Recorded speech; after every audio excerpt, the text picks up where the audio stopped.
Hi guys. අද අපි කතා කරන්න යන්නේ ශ්‍රී ලංකා ක්‍රිකට් පිළිබඳව. ශ්‍රී ලංකාවේ ක්‍රිකට් අද වැටලා තියෙන තත්ත්වය ගැන තමයි අද අපි කතා කරන්න යන්නේ. ඇත්තෙන්ම වනිදු හසරංග අපි දැක්ක දසුන් ශානක ඉෂාන් මාලිංග හොඳින් ක්‍රීඩා කරනවා පාකිස්තානු සිම්බාබ්වේ තරඟාවලියේ. නමුත් සිම්බාබ්වේ ගත් කල ශ්‍රී ලංකාවත් එක්ක ක්‍රීඩා කරන කාලය තුලදී ඉතාමත් පහත් මට්ටමේ තිබුණු කණ්ඩායමක්.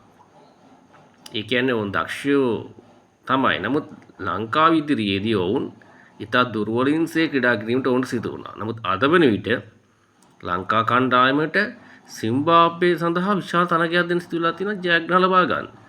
මේක නිකන් හරියට අද ලංකාව වැටලා තියෙන්නේ බොම්බිලි මාළු ගන්නට. බානුක රාජපක්ෂ කියන්නේ ඉතා දක්ෂ ක්‍රීඩකයෙක්. ඔහු අද මොකද වෙලා තියෙන්නේ?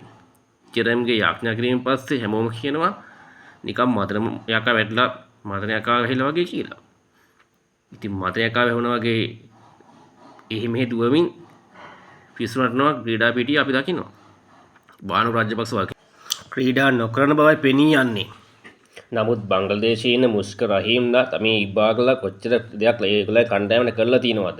ඒ අතින් බැලුවාම ඇයි මේ අපි බානු රාජපක්ෂ ගැනම හිතන්නේ? ඕෂධ ප්‍රනාන්දුවල කොච්චර දක්ෂ ක්‍රීඩකයෝ ලංකාවේ ඉන්නවද? විශේෂ හැලම ගියලා කොච්චර දක්ෂ පිටිකරුවෝද? හූස් පෙල්ල හොඳ කොච්චර දක්ෂ පිටිකරුවෝද? ඇයි ඒගොල්ලන් තැනක් දෙන්නේ නැත්තේ? මොකද ඒකට හේතුව? ඒ ගැන අපි කල්පනා කළ යුතු කාලය දැන් ලැබිලා තියෙනවා.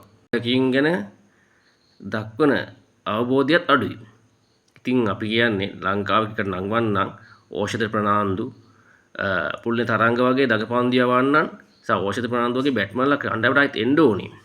ඒ විතරක් නෙවෙයි ලංකා නගන්න පුළුවන් ක්‍රූස් පුල්ලේ අසිත හැලමගේ විෂයන් හැලමගේ වගේ ක්‍රීඩකයෝ ලංකා ටීම් එකයි නියෝජනය කරන්න ඕනේ. අපිට ඉන්න දක්ෂ පන්දු යවන්න අපිට ගොඩක් නැති වුණා. චරිත් ජයන්පති වගේ ක්‍රීඩකයෝ අපිට නැති වුණා. හොඳ පිටිකරුවෝ වෙච්ච සඳුන් විරාක්කොඩ වගේ ක්‍රීඩකයෝ අපි නැති කරගත්තා. රොෂෙන් සිල්වා වගේ දක්ෂ පිටිකරුවෝ අපි නැති කරගත්තා. මේ මෙහෙම වෙන්න ඕනේ නැහැ. උසල් මෙන්ඩිස් කියන ක්‍රීඩකයා ලංකාවේ ඉන්න අංක 1 ක්‍රීඩකයෙක් කරගෙන අපිට අවස්ථාවක් නැහැ. ඉනිස් චන්දිමල් වගේ හොඳ ක්‍රීඩකයෝ අපිට දැන් ඉන්නවා. ඒ උන්ගේ අපි ප්‍රයෝජන අරගත්ත යුතුයි ඉදිරියේදී. ඒ විතරක් නෙවෙයි සමහර ලංකා ටීම් එකට කිව්වා චමර අත්තිපත්තු වගේ ක්‍රීඩිකාවක් ලංකාවේ 11ට දැම්මනම් ඉන්න සමහර පිටිකරුවන්ට වැඩි චමර අත්තිපත්තු හොඳින් ක්‍රීඩා කරයි කියලා. ඉතින් මේ වගේ කතන්දර අහන්න උනේ 96 වර්ල්ඩ් කප් එක ගත්ත දක්ෂ කණ්ඩායමකට. මම හිතන්නේ 2014න් පස්සේ ওই මැතිව්ස් කියන ක්‍රීඩකයා තමයි ලංකාව ක්‍රිකට් කෑවේ. මොකද ආගම්වාදී අංගනකට අරගෙන කුසල් මෙන්ඩිස්ලා මැතිව්ස් නිකන් එක ටීම් එකක් ගහන්න ගියා. ඊට පස්සේ තරඟවල කිසිම උනන්දුවක් දැක්ුවේ නැහැ. ක්‍රීඩකින්ට අවවාදයක් කරේ නැහැ. මේ මොන වුණත් නායකත්වයේ පොඩි ගැට්ටු ඇති වෙනවා. ලංකාවට හරි නායකයෙක් තාම ලැබිච්ච නැති එක තවත් ප්‍රශ්නයක්. ඉතින් මං හිතන්නේ ලංකාවේ නායකත්වය හරියට හදාගෙන දක්ෂ ක්‍රීඩක ගොඩනගාගෙන හරියට ඉදිරියට යන්න හොඳ හැකියාවක් තියෙන්න ඕන. තිබුණු කරුණාත්මක ක්‍රීඩකයෙක් ගත්තොත් හොඳින් ඒ දවස් නායකත්වයේ තිබු ක්‍රීඩකයෙක්. ඒ වගේ සම්පත් අපි තෝරගත්තේ නැහැ. අපි බැලුවේ දක්ෂතාවයෙන් පමණයි. නායකත්වයට හොඳ හැකියාව වගේම තීක්ෂණ නුවණක් තියෙන්න ඕන.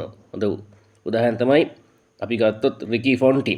එනවා ඔයගොල්ලෝ මේ channel එක මගේ subscribe කරන්න, Facebook නාලිකාව follow කරන්න, share කරන්න, like කරන්න. දිගටම මේ රැඳී සිටින්න. ඕගලන්ට වටිනා වීඩියෝ ඉදිරියට රැගෙන එනවා. හොඳට මතක තියාගන්න. ලංකා ක්‍රිකට් පිළිබඳව සැඟුණු රහස් විශේෂ අවස්ථා සියල්ලම මේ වීඩියෝ මාලාව ගොඩ දකින්න ලැබෙ ඉදිරියේදී. හොඳයි එහෙනම් ගිහින් එන්න. ස්තුතියි. thank you හැමෝටම.